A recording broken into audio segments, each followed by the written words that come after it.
पढ़ाते लिखाते नहीं। माता शत्रु पिता वैरी नायन वालो पठिता ना शोभते सभा मध्य हंस मध्य बकौ यथा।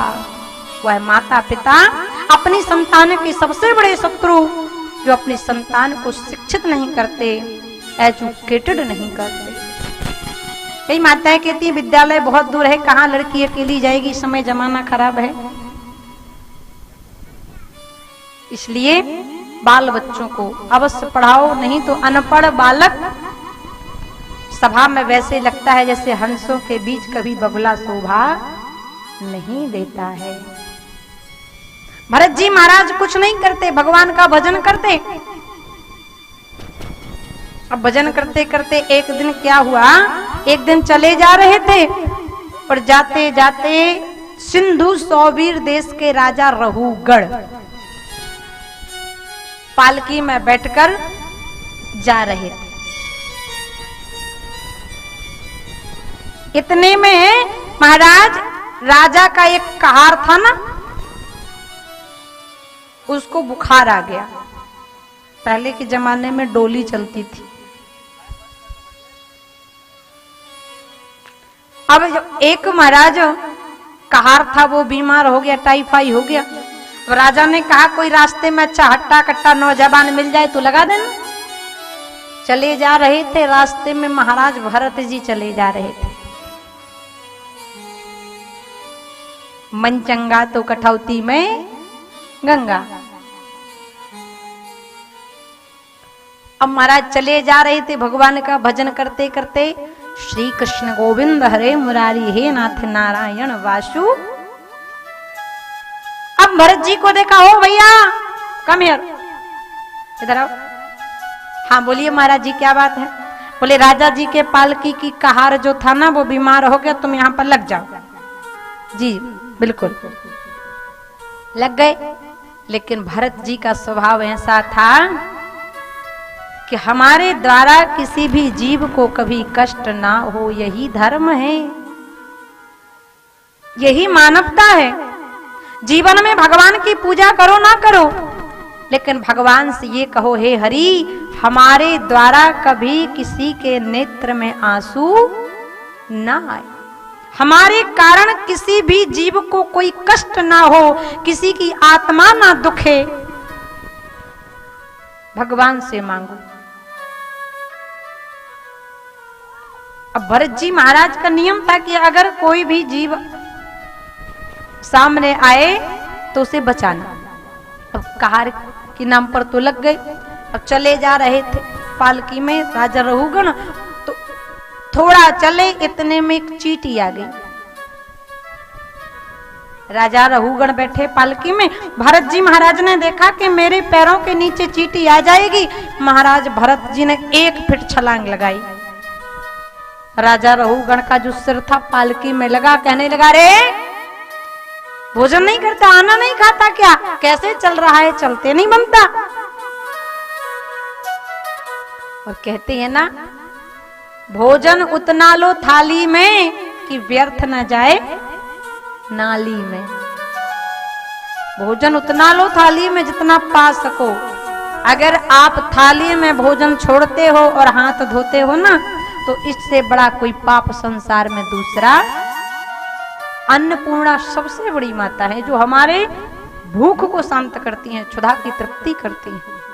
और कहते हैं अन्न का एक कण, उस संत का एक क्षण कभी व्यर्थ जाने नहीं देना चाहिए, क्योंकि पानी पियो छान कर और गुरु बनाओ जानकर।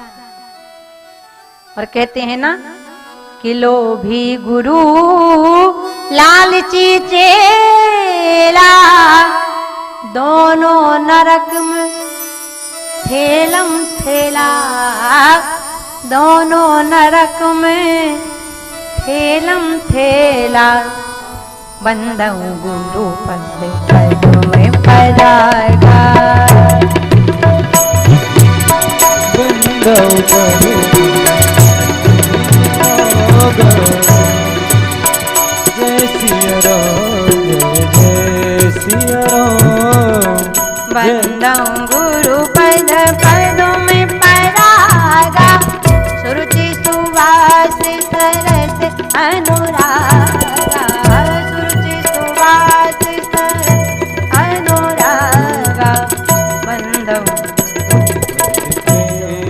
योग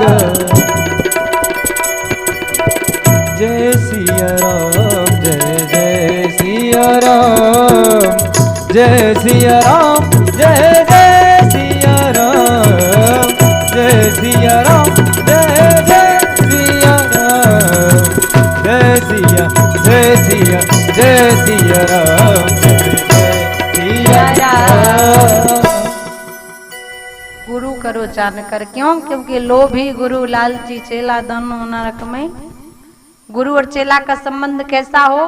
गुरु ऐसा चाहिए कि शिष्यन से नहीं ले, और शिष्य ऐसा चाहिए कि गुरु को सर्वस्व दे। महाराज, अब भरत जी महाराज ने देखा चींटी आ गई, एक फिर छलांग लगाई। अरे महाराज जी क्षमा कर दो, गलती हो गई। ठीक है, अब ठीक से चलना। लेकिन बोले हाँ हाँ ठीक। फिर चले जा रहे थे। अब देखा कि रास्ते में एक चींटा आ गया। अब भरत जी महाराज का तो नियम था कि हमारे द्वारा किसी जीव को कष्ट ना हो।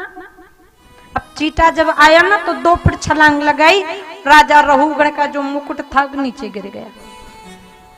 अरे मूर्ख, कैसे चला रहा है, कैसे चल रहा है, चलते नहीं बनता। महाराज जी क्षमा कर दो ना, गलती हो गई। अब ठीक से चलो। अच्छा ठीक। फिर थोड़ा और आगे चले ना महाराज भरत कि एक गिलहरी आ गई। अब जब गिलहरी आई ना तो राजा रहुगण तो बैठे थे पालकी में। महाराज भरत ने 10 फीट छलांग लगाई। राजा रहुगण पालकी में टकराते टकराते रथ के बाहर। अरे मूर्ख, तू इंसान कहलाने के लायक नहीं, तू तो जानवर है पूरा का पूरा। तू ठीक से चल नहीं पा रहा। अरे मूर्ख, धूर्त। नाना प्रकार के शब्द कहे राजा रहुगण ने। महाराज जड़ भरत मौन होकर सुनने लगे। महाराज जी बहुत सुंदर, संतों की यही पहचान है। संतों का स्वभाव सरल होता है, और जिस महात्मा को क्रोध आए ना समझ लेना बोलो राधे राधे, क्योंकि सच्चे महात्मा को कभी क्रोध आता नहीं। कुछ भी करते रहो। संत हृदय नवनीत समाना। संत का हृदय मक्खन की तरह कोमल होता है। एक बार तो एक महात्मा जी यमुना जी में रोज स्नान करते। अब स्नान तो रोज करते। अब स्नान करने के लिए भोर में 4 बजे जाते। स्नान करते करते करते करते महाराज बहुत समय हो गया, और वहीं पर एक वेश्या का वेश्यालय। अब वेश्या सोती रहती। महात्मा जी 4 बजे जाकर भगवान का भजन करते। श्री कृष्ण गोविंद हरे मुरारी, हे नाथ नारायण वासु। अब एक दिन वेश्या ने सोचा ये पंडित जी रोज रोज आते हैं, मेरी नींद डिस्टर्ब होती है, आज मैं इस पंडित को मजा चखा दूंगी। अब महात्मा जी गए, यमुना जी में स्नान किया। स्नान करके जैसे ही लौटे, वेश्या ने कहा पंडित जी बहुत पूजा करते हैं, मेरी निद्रा डिस्टर्ब करते हैं, अब मैं बताऊंगी। महात्मा जी जैसे स्नान करके निकले ना यमुना जी से, वेश्या गई, जितनी चूल्हा की राख थी तो लाई और महाराज जी के सिर से डाल दी। महाराज जी ने देखा, वेश्या की तरफ मुस्कुरा दिया। महात्मा जी ने फिर कमंडल उठाया, फिर वहीं से लौट गए यमुना जी में, फिर स्नान किया, फिर आ गए। वेश्या ने कहा अभी भी नहीं माना महाराज। फिर गई, फिर चूल्हा की राख लाई, फिर डाल दी। महात्मा जी फिर मुस्कुरा दिए, फिर चली, फिर यमुना जी में डुबकी लगाई। ऐसा करते करते 7 बार हो गया। वेश्या के चूल्हा की राख खत्म हो गई, वेश्या का मान मर्दन हो गया, वेश्या चरणों में गिर गई। क्षमा कर दो महाराज, क्षमा कर दो, मैंने आपका इतना तिरस्कार किया, आपको क्रोध नहीं आया? महात्मा जी मुस्कुराए, कहने लगे बेटा, अरे तूने मेरा अपराध थोड़ी किया है, तूने तो बहुत बड़ा काम कर दिया। बोले कैसा? बोले पहले तो मुझे एक ही बार यमुना में स्नान करना था ना, लेकिन तूने तो मुझे 7 बार डुबकी लगवा दी। धन्य है बेटा तुझे, धन्य है। तो महात्मा ये होते हैं, अरे कुछ लोग अच्छाई में बुराई खोजते हैं ना, और कुछ लोग बुराई में अच्छाई खोजते हैं। तो बुराई में अच्छाई मत खोजो, अच्छाई में बुराई मत खोजो, बुराई में अच्छाई ढूंढने का प्रयास करो। प्रेम से बोलो राधे राधे। ऐसे महाराज जड़ भरत जी ने कहा, महाराज जी आप सिंधु सौबीर देश के राजा रघुगण, आप कपिल देव मुनि के यहाँ ज्ञान प्राप्त करने जा रहे हो। अरे उस ज्ञान का कोई मतलब नहीं होता जिस ज्ञान को हम अपने हृदय में धारण ना कर पाए। इस ज्ञान को सुनने का क्या महत्व है कि सुनो बस लिया, जीवन में नहीं उतारा। आप ज्ञान लेने जाते हो ना कि मानवता क्या है, धर्म क्या है, जीव के प्रति भाव क्या है, धर्म क्या है, सत्य क्या है, तप क्या है। और जब आप एक साधारण प्रजा से, एक जीव से इस तरह का वाद विवाद कर सकते हो महाराज,